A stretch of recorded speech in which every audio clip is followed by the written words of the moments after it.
जैसे ही बच्चा 6 माह तक पहुंचता है, बच्चों के जो गम्स होते हैं वो थोड़े सख्त होने लग जाते हैं, गम्स मैच्योर होने लगते हैं, दांत निकलने का जो अमल है वो शुरू होने लगता है। तो उस दौरान ही बच्चों को बाज़ औक़ात डायरिया, लूज़ मोशन के प्रॉब्लम्स देखने को मिलते हैं। तो ये मिथ्स भी देखी गई हैं कि बच्चों को दांत निकलने के अमल के दौरान लूज़ मोशन अमूमन होने लग जाते हैं। मिथ्स ही हैं, इनका रियलिटी से कोई ताल्लुक़ नहीं है। वालिदैन इसलिए परेशान हो रहे होते हैं कि दांत निकलने की वजह से ही लूज़ मोशन होने लग गए हैं। हालांकि ऐसा होता है कि ये एक ऐसा फ्रेम है, 6 मंथ पॉजिटिव डेवलपमेंटल चेंजेस होने लग जाती हैं।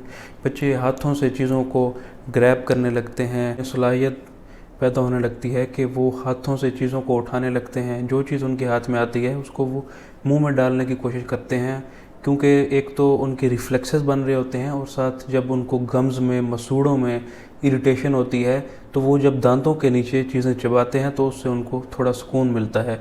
तो इस दौरान जब वो बार बार इधर उधर से चीज़ें उठा के अपने मुंह में डालते हैं तो different germs, viruses, bacteria, parasites वो जिस्म में दाखिल होने लग जाते हैं। इन्फेक्शन का एलिमेंट नुमायाँ हो जाता है।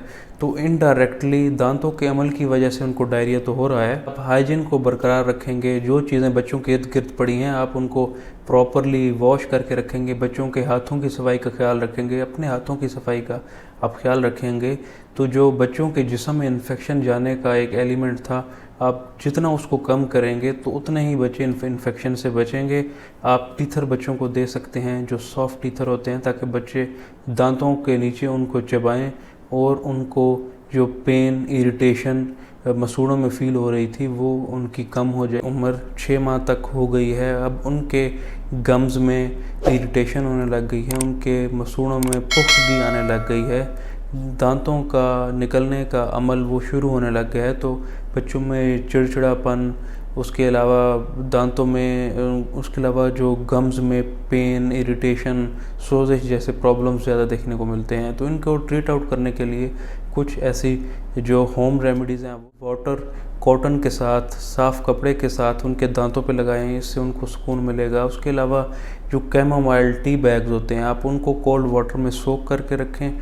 उसके अलावा आप उस पानी में से बाद में कपड़ा डिप करके उनके मसूड़ों पे, गम्स पे लगाएंगे तो उससे उनको रिलीफ मिलता है। उसके अलावा टॉपिकली जो लोकल एनेस्थेटिक ड्रॉप्स होते हैं जिनको डोल्टी के नाम से पहचाना जाता है मार्केट में, अब वो उनके जो गम्स हैं, मसूड़े हैं, आप उस पर जो कॉटन बड्स होते हैं आप उनके साथ उस पर लगा सकते हैं। आप अपनी जो फिंगर की टिप है उसको वॉश करके वो आप बच्चों के दांतों पर अप्लाई कर सकते हैं। अगर उसके बाद भी उनकी जो पेन है वो फिर भी बरकरार है तो सम टाइम आप उनको पेनाडोल ड्रॉप्स दे के, पैरास्टामोल ड्रॉप से उनकी आप पेन को रिलीफ़ कर सकते हैं।